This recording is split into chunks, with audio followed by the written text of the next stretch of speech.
থামুন, স্ক্রলিং বন্ধ করুন, ভিডিওটি স্কিপ না করে শেষ পর্যন্ত দেখুন। প্যাড এখনই দেখুন, না হলে মিস। ওয়াচ নাও। মামলার একটা লং টার্মে আমাকে ফাঁসাই দিবে তারা, মানে এইভাবে আমাকে থ্রেট দেওয়া হয়েছে। বিকাশ নিয়ে বিভিন্ন প্রতারণার কথা শুনেছি বিভিন্ন সময়। নতুন একটা ওয়ে বিকাশ প্রতারকরা বেছে নিয়েছে। নিরীহ মানুষ যারা রয়েছেন, যারা একটু কম বুঝেন কিংবা বোঝার চেষ্টা করছেন না, তাদেরকে কিন্তু একদম ব্যাংক অ্যাকাউন্ট খালি করে ফেলছে। আমার পাশে যে ভদ্রলোক আছে, ওনার নামটা আমি বলছি না। তো উনি একজন স্টুডেন্ট, ভালো স্টুডেন্ট, একটু সচেতন মানুষ, কিন্তু আসলে সচেতন হয়েও সময় মতো এবং জায়গা মতো তিনি সচেতন হতে পারেন নাই। আমরা একটু ওনার মুখে শুনবো সংক্ষেপে, যাতে করে আপনারা বুঝতে পারেন এমন এমন ট্রিক্স প্রতারকরা ব্যবহার করে আপনার বোঝার কোনো উপায় নাই। যেমন পুলিশের পরিচয় দেয়, কিংবা পুলিশ যে কার্যকলাপগুলো করে, চেষ্টা করে ভিডিওর মাধ্যমে কিংবা অডিওর মাধ্যমে আপনাদেরকে সেটা বোঝানোর জন্য। যারা এটা বুঝে ভয় পায়, তারা কিন্তু অল্পতে কাবু হয়ে যায় এবং তারা তাদের ফাঁদে পা দিয়ে ফেলে। তো প্রথমে এই ভাই বিএফসিতে কিছু খাবার খেয়েছেন, খাবার খেয়ে বিল পেমেন্ট করছেন বিকাশে। তো বিকাশে বিল পেমেন্ট করে কিছুদিন পরে ওই তথ্য নিয়ে প্রতারককে ফোন করেছে। ফোন করে বললেন যে ভাই, আপনি তো অমুক তারিখে এখানে বিল পেমেন্ট করেছেন। তো তার কিছুক্ষণ পরে অন্য একজন ভদ্রলোক 10,000 টাকা বিল হয়েছে। তো সেই বিলের 5,000 টাকা তিনি ক্যাশ দিয়েছেন এবং 5,000 টাকা বিকাশে দিয়েছেন। তো যেই টাকাটা ক্যাশ দিয়েছেন ওটা ছিল সম্পূর্ণ জাল। তো জাল হওয়ার কারণে এটা নিয়ে পুলিশ কমপ্লেইন হয়েছে। ভুল করে আপনার নাম্বারটা দিয়ে দেওয়া হয়েছে, তাই তো? জি স্যার। তো এটা যখন বিকাশ প্রতারক চক্র বললেন, উনি কিন্তু আলটিমেটলি ভয় পেয়ে গেছেন যে আমি স্টুডেন্ট মানুষ, কখনো মামলা মোকদ্দমা জড়াইনি, কিংবা আমি বিদেশে যেতে চাই, ভবিষ্যতে আমার একটা সমস্যা হতে পারে। তো এটার কারণে কিন্তু সে জিনিসটা সিরিয়াসলি নিয়েছে। সিরিয়াসলি নেওয়ার কারণে এই বিকাশ প্রতারক চক্র এনাকে খুব পেয়ে বসছে। তো এরপরে প্রতারক চক্র বললো যে থানা থেকে আপনাকে ফোন দেওয়া হবে, যেহেতু ভুল করে আপনি একজন আসামি হয়ে গেছেন, আপনার নামে কমপ্লেন করা হয়েছে। তো থানা থেকে ফোন করলে আমাদের একজন অফিসার আপনার সাথে কথা বলবে, আপনি তাকে হেল্প করবেন, সে যেটা বলে সেটা মানবেন। তো এরপরে কিছুক্ষণ পরে ওনাকে ফোন করেছেন একজন পুলিশ পরিচয় দিয়ে, অফিসার পরিচয় দিয়ে। তো ওনাকে যখন পুলিশ ফোন দিয়েছে, তো যেটা বললেন একটু আপনি বলেন। তো প্রথমে হচ্ছে আমাকে পুলিশ ফোন দিয়ে বলা হয়েছে আমার নামে একটা মামলা হয়েছে, কিন্তু আসলে পরে যে মামলাকারী সে বুঝতে পারছে যে এটা ভুল মামলা হয়েছে, ভুল নাম্বারে করে ফেলছে, তো মামলাটা তুলে ফেলতে হবে, সেটার জন্য কিছু ভেরিফিকেশন করবে তারা। কিন্তু যেহেতু মামলা হয়েছে, তার কারণে আমার যত অ্যাসেট ছিল, মানে অ্যাকাউন্ট ছিল, ব্যাংক অ্যাকাউন্ট, বিকাশ অ্যাকাউন্ট, নগদ অ্যাকাউন্ট, রকের অ্যাকাউন্ট, এগুলো সব ফ্রিজ করে দেওয়া হয়েছে। এই ভেরিফিকেশন কমপ্লিট না হওয়া পর্যন্ত আমাকে হচ্ছে এগুলো ইউজ করতে পারবো না। তো আমাকে এই ভেরিফিকেশন করতে হবে, তো তাদের সাথেই থাকতে হবে। মানে লাইনে থাকতে হবে, অলওয়েজ, মানে কল কাটা যাবে না। কল কাটলে আমার নামে কেসটা কন্টিনিউ হবে। আর এর জন্য ভেরিফিকেশন কমপ্লিট এই একবারই তারা ফোন দিবে, কারণ তাদের কাছে অনেক পেন্ডিং কেস আছে, আছে। তো তারা একজন গ্রাহকের পিছনে এত সময় নষ্ট করবে না। তো একটু মাঝখানে বলে এইটার কারণ কিন্তু আছে। আপনি যদি কলটা কাটেন, কিংবা আপনি যদি ওদের এই 10 মিনিট 20 মিনিট ওদের সাথে না থাকেন, আপনি কিন্তু অন্য কারোর সাথে পরামর্শ করার সুযোগ পাবেন। সুযোগ পেলে কিন্তু আপনি হয়তো তাদের এই যে ট্রিক্স কিংবা তাদের যে ফাঁদ, এখান থেকে বের হয়ে আসতে পারেন। সেই জন্য কিন্তু আপনাকে বলে যে আসলে আপনি লাইনটা কাটবেন না, তাই তো বিষয়টা? জি স্যার, এটা তারপরে হচ্ছে যখন বলছে, তখন আমি একটু নার্ভাস হয়ে যাওয়ার কারণে আমি তারপর বললাম হ্যাঁ আমি সহায়তা করতেছি। তখন আমাকে তারা যখন বলছে আমার অ্যাসেট ফ্রিজ হয়েছে, তখন আমি বিকাশ অ্যাকাউন্ট চেক করছি, নগদ অ্যাকাউন্ট চেক করছি, ওগুলা আলটিমেটলি ইনঅ্যাক্টিভ দেখাচ্ছিল। তো এইটার জন্য আমি আরো বিশ্বাস করে নিচ্ছি যে আচ্ছা তাহলে হয়তো ঠিকই বলতেছেন। পরে যখন চেক করার পরে তখন ওনারা বলতেছে যে আপনার কোনো টাকা খরচ হবে না, আপনার নিকটবর্তী কোনো বিকাশের দোকান, পরিচিত বিকাশের দোকানে গিয়ে বা নগদের দোকানে গিয়ে আপনার অ্যাকাউন্টটা, মানে অ্যাকাউন্টে কিছু একটা কোড দিবে তারা, সেটা অ্যাজ এ অ্যামাউন্ট ওটা পাঠাইতে হবে আমার নিজের অ্যাকাউন্টে। তো এটাতে আমি আরো বিশ্বাস করছি যে হ্যাঁ নিজের অ্যাকাউন্টে যেহেতু পাঠাইতে হবে, তো এটা তো রিস্কের কিছু নাই, টাকা গেলে তো আমার অ্যাকাউন্টে আমি পাঠাতেই পারি। হ্যাঁ, তো এটা বিশ্বাস করার পর আমি দোকানে গেছি। তো আমি মাল্টিপল টাইম ট্রাই করার পরে নগদ তাদের, মানে এক দোকানের এত টাকা না থাকার কারণে আমি পারি নাই মানে আমার নগদে টাকাটা নিতে। তখন তারা বলছে যে আচ্ছা আপনার ব্যাংক অ্যাকাউন্ট থাকলে ব্যাংক অ্যাকাউন্ট থেকে আপনার নগদ অ্যাকাউন্টে পাঠান, তো তাইলেই কমপ্লিট হবে, সমস্যা নাই। তো পরে যখন আমি সেম প্রসেসটা কন্টিনিউ করতে গেছি আমার ব্যাংক অ্যাকাউন্ট থেকে, তখন দেখা যাচ্ছে যে আমার অ্যাকাউন্ট ইনঅ্যাক্টিভ হওয়া, আমার অ্যাকাউন্টে কোনো রকম ট্রানজাকশন হবে না। তো তখন তারা বলতেছে হ্যাঁ আমার অ্যাকাউন্টটা হচ্ছে, যেহেতু আমার নামে কেস কন্টিনিউ চলতেছে, তো আমার অ্যাকাউন্টটা এখন ফ্রিজ হওয়া, ইভেন আমার ব্যাংক অ্যাকাউন্টও তো ফ্রিজ হওয়া, তো ট্রানজাকশন আমি করতে পারবো না।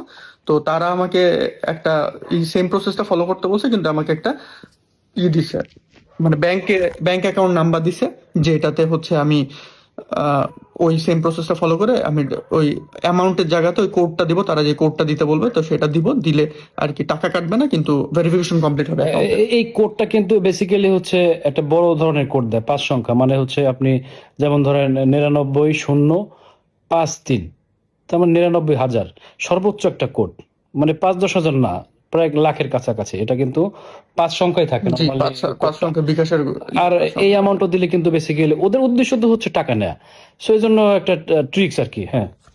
তারপরে যখন আমাকে কন্টিনিউ করতে বলে তো আমি আসলে দেই।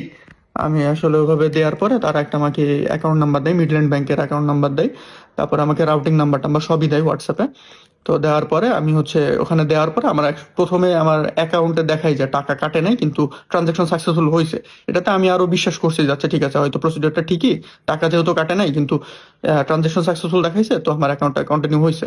তারপর তারা আমাকে বলে যাচ্ছে নগদ অ্যাকাউন্ট কন্টিনিউ হয়েছে, এবার আপনার আবার বিকাশ অ্যাকাউন্ট করতে হবে, তো সেম প্রসিডিউর ফলো করতে হবে। তো যখন আমি বিকাশ অ্যাকাউন্টের জন্যই সেম আমাকে ওরকম একটা কোড দেয় 5 ডিজিটের। তো এটা হচ্ছে ওইটা 99 সামথিং সামথিং ছিল। তো তো তারপরে ওইটা দেওয়ার পরে তখন দেখা যায় আমার অ্যাকাউন্ট থেকে একসাথে দুই অ্যামাউন্টই, আগের অ্যামাউন্ট আর পরের অ্যামাউন্ট দুইটাই কেটে নিচ্ছে, এটা ব্যাংক অ্যাকাউন্ট থেকে। ব্যাংক অ্যাকাউন্ট থেকে কেটে নিচ্ছে।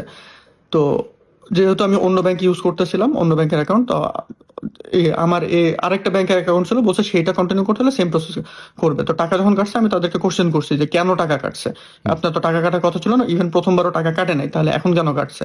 ওনারা বলে যে না, এটা এটা দেখাইতেছে, কারণ যেহেতু ট্রানজাকশন হয়েছে ওটা অ্যাপে দেখাবে, ওটা আবার রিস্টোর হয়ে যাবে, ওটা টেনশনের কিছু নাই।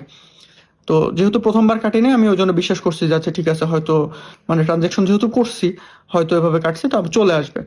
তো পরে আমি ব্যাংক অ্যাকাউন্টের জন্য সেম প্রসেসটা ফলো করে এভাবে আমি ইতোমধ্যে অলমোস্ট 3 লাখ টাকার মতো দিয়ে ফেলি তাদেরকে। হুম। তারপরে দেওয়ার পর দেখি যে না, তখনও থার্ড টাইমও কাটছে, তখন আমার সন্দেহ হয়েছে। আমি বলছি না, এটা তো আসলে হচ্ছে না, আমার তো টাকা কাটতেছে। আর আমার তো তখন বলতেছে যে না, প্রসেস কমপ্লিট না হওয়া পর্যন্ত আপনার অ্যাকাউন্টে টাকা ব্যাক যাবে না, তো আপনাকে হচ্ছে মানে আমাদের সাথেই থাকতে হবে, আর আমি কল তো কাটতেছি না, তো বিশ্বাস অবিশ্বাসের কিছু নাই। পরে আমি সচেতন নাগরিক হওয়ার চেষ্টা করে আমি হচ্ছে সেখানে মানে তাদের বিপি নাম্বার চাইছি, আমার নামে যে কেস হয়েছে তার মজলিসা চাইছি, ওনারা বলছে সবই আমাকে প্রোভাইড করবে। তারপরে তার যতক্ষণ না বিপি নাম্বার দেয়নি ততক্ষণ পর্যন্ত আমি আর কোনো করি নাই। পরে আমাকে একটা বিপি নাম্বার দেওয়া হয়েছিল, কিন্তু ওইটা সব মানে ভুল নাম্বার ছিল, এটা আমি ভুল বুঝতে নাম্বার। পারিনি। তাছাড়া একটা পুলিশ বা একজন অফিসারের বিপি নাম্বার কিংবা তার নিজস্ব যে একটা নাম্বার থাকে নিজস্ব অর্গানাইজেশনের, এটা তো আসলে পাবলিক চাইলেও চেক করতে পারবে না। সবার কাছে তো সেই ধরনের চেক করার সুযোগও নাই, আর সে ধরনের জ্ঞানও নাই, তাই না? বিষয়টা আপনি জি তো জানতেন না যে না, আসলে আমি কিভাবে চেক বিপি করতে নাম্বার জানি না, আপনাকে কিন্তু আমি হ্যাঁ, মানে আপনাকে একটা বিপি নাম্বার যদি দিয়েও দিত যেটা ভুয়া হতো, আপনি কি চাইলে যাচাই করতে পারতেন এটা না সঠিক স্যার, এটা কিনা? তো আমাকে দিছে, কিন্তু এটা তো মনে হয় ভুয়া, হ্যাঁ, তো আমি হতে চেক পারে করতে এটা। পারি নাই। তো এটাও একটা কিন্তু ওদের ওয়ে থাকতে পারে আপনার বিশ্বাস অর্জন করার জন্য। তো তারপর হচ্ছে আমি যখন বিপি নাম্বার দেওয়ার পর পরে আমাকে হচ্ছে বলতেছে যে আমি বলতেছি যে এখনো আমাকে বলে যে একটা স্ক্যানার দিচ্ছে, এখানে স্ক্যান করে আমাকে আবার সেম প্রসিডিউর ফলো করতে হবে। আমি বলছি কেন, আমার তো 3টা অ্যাকাউন্ট, বিকাশ, নগদ আর হচ্ছে ব্যাংক অ্যাকাউন্ট, তো আমি তো 3বার করছি, আমার তো আর কন্টিনিউ করার কথা না। তো তখন বলছে না, সমস্যা নাই, করেন। তো কথা বলতে বলতে আমি স্ক্যান করে দিছি, তো আমি ভাবছি যে যেহেতু অ্যাপ থেকে পাঠাচ্ছি আমাকে একটা ওটিপি দেওয়া হবে, তারপরে ট্রানজাকশন কমপ্লিট হবে। কিন্তু যখন আমি স্ক্যান করে দিছি তখন ওটা হচ্ছে ট্রানজাকশন কমপ্লিট হয়ে গেছে, তার মধ্যে ওটা আমার 49,000 কিছু টাকা তারা নিয়ে নিছে। ওটাও ব্যাংক অ্যাকাউন্ট থেকে? হ্যাঁ, ওটা ওই সেম ব্যাংক অ্যাকাউন্ট থেকেই। তো এই টোটাল হচ্ছে প্রায় 3.5 লাখ টাকার মতো এভাবে চলে গেছে। যাওয়ার পরে আমি তখন দেখতেছি যে না, যখন মানে স্ক্যানারটা দিছে ওটা কোন একটা দোকানের ছিল, সজীব স্টোর নামে একটা দোকানের ছিল। তখন বলছে না, এটা যদি বাংলাদেশ ব্যাংকেরই মানে কন্ট্রোল রুমে যদি এই জিনিসটা পাঠাইতে হয় তাহলে এটা তো সজীব স্টোরে যাবে মানে না। ওনারা কিন্তু আপনাকে প্রথম বলছিলেন যে হ্যাঁ, ওনারা আমাকে প্রথমে বাংলাদেশ বলছিল যে এটা কন্ট্রোলে। বাংলাদেশ ব্যাংকের কন্ট্রোল রুমে এটা পাঠাইতে হবে। আপনি যে, আর আমি প্রত্যেকবার ট্রানজাকশনের তারা রিসিপ্টও হচ্ছে আমার থেকে করে নিছে, মানে তারা চেয়ে নিছে যে এটা তাদেরকে পাঠাইতে হবে। স্ক্রিনশটটা আর কি। স্ক্রিনশট রিসিট, মানে আমি অ্যাপ থেকে রিসিট ডাউনলোড করে তাদেরকে ওকে। দিয়ে দিছি যে আমি যে ট্রানজাকশন কমপ্লিট হয়েছে সেটা। তারা বলতেছে যে হ্যাঁ, এটা তাদের কন্ট্রোল রুমে পাঠাচ্ছি আমরা, ওইখান থেকে কন্ট্রোল রুমে পাঠাইলে ওখান থেকে আপনার অ্যাকাউন্ট গুলো করবে, মানে ঠিক করে দিবে। আচ্ছা। তো এটা হওয়ার পরে তখন যখন আমি আর সন্দেহ হয়েছে তখন আমি আর মানে তাদেরকে দিতে চাইনি। আমি কাইন্ড অফ একটু তর্কাতর্কি করছি, তখন আমাকে তারা থ্রেট দিছে যে তারা আমাকে সহযোগিতা করতে চাচ্ছে, মানে কিন্তু তারা হচ্ছে আমি সহযোগিতা করতেছি না। তারপর সাধারণ মানুষ আবার পুলিশকে মানে বদনাম করে যে তারা হচ্ছে হেল্প করতে চাই কিন্তু হেল্প করতে আমরা এই সহযোগিতা করি না, তাই জন্য করতে পারে না। তো এইভাবে দিয়ে থ্রেট দিছে, চিল্লাপাল্লা করছে। তারা আমাকে বলছে যে হ্যাঁ মামলা কন্টিনিউ করবে, মামলা কন্টিনিউ করার পরে তাহলে আমার হচ্ছে আর যত কিছু ছিল এগুলা হবে, বা মামলার একটা লং টার্মে আমাকে ফাঁসাই দিবে তারা। মানে এইভাবে আমাকে থ্রেট দেওয়া হয়েছে। মানে আপনাকে ভয় হ্যাঁ, আমাকে ভয় nervous দেখানো ভয় হচ্ছে তাদের দেখাইছে। উদ্দেশ্য, যাতে জি করে আপনার কাছ থেকে কারো টাকা নিতে পারে। জি। তো এবং আরেকটু বলে রাখি, ওই ওনাকে কিন্তু যে কলেজে ছিল, কলে প্রতারক চক্র যখন ছিল তখন কিন্তু ওয়্যারলেস, আমরা যে আইন শৃঙ্খলা বাহিনী ওয়াকিটকি ব্যবহার করি, ওয়াকিটকির যে কিছু সাউন্ড বা কথোপকথন আছে ওটা কিন্তু ওনাকে শুনেছে মানে কি উনি কিন্তু বিশ্বাস করছে যে নিশ্চয়ই এটা আইন শৃঙ্খলা বাহিনী। আসলে এগুলো হয় কি, কোনো রেকর্ড করা হয়তো ইউটিউবে পাওয়া যায়, কিংবা কোনো ওয়্যারলেসের রেকর্ড করা অন্য একটা মোবাইলে ওই পাশে রেখে দেয়।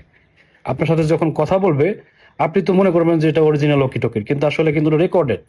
জি ঠিক স্যার, আছে, হ্যাঁ। আমি এগুলো দেখেই বিশ্বাস করছিলাম যে তারা হচ্ছে আমাকে ভিপি নাম্বার দিচ্ছে, আবার আমার কেসের মজলিসা দিতে যাচ্ছে। আমি কন্টিনিউয়াসলি পাশ থেকে ওয়াকিটকির আওয়াজ শুনতেছি।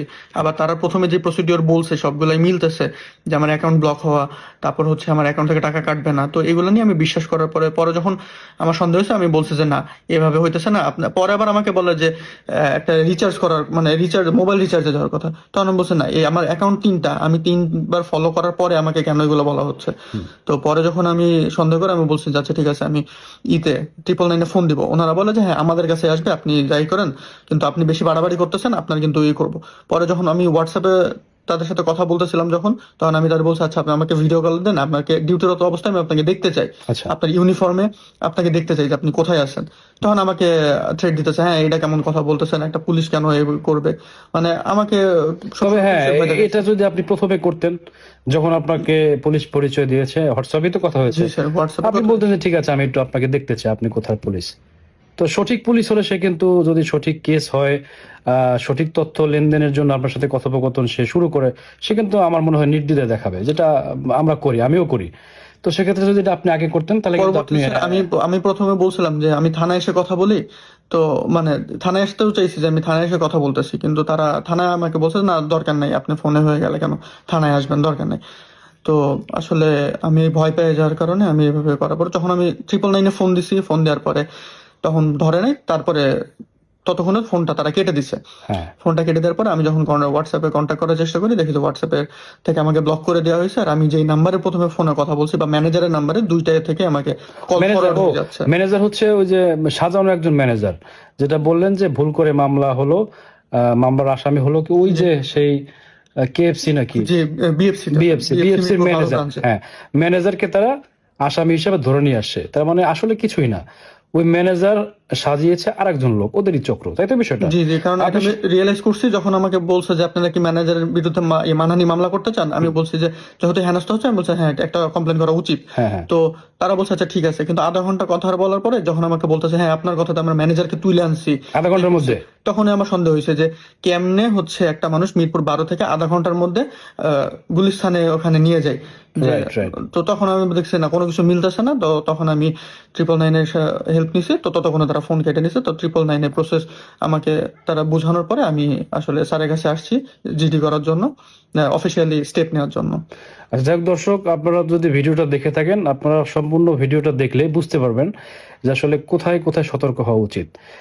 নতুন করে বা আলাদা করে বলার কিছু নেই, আপনি ভিডিওটা দেখলেই বুঝবেন যে কি কি স্টেপ ফলো করলে আপনি প্রতারক চক্র থেকে সাবধান থাকতে পারবেন। ধন্যবাদ, ভালো থাকবেন। ভিডিওটি ভালো লাগলে লাইক দিন, কমেন্ট করে মতামত জানান, বন্ধুদের সাথে শেয়ার করুন আর এমন ভিডিও পেতে ফলো ও সাবস্ক্রাইব করুন।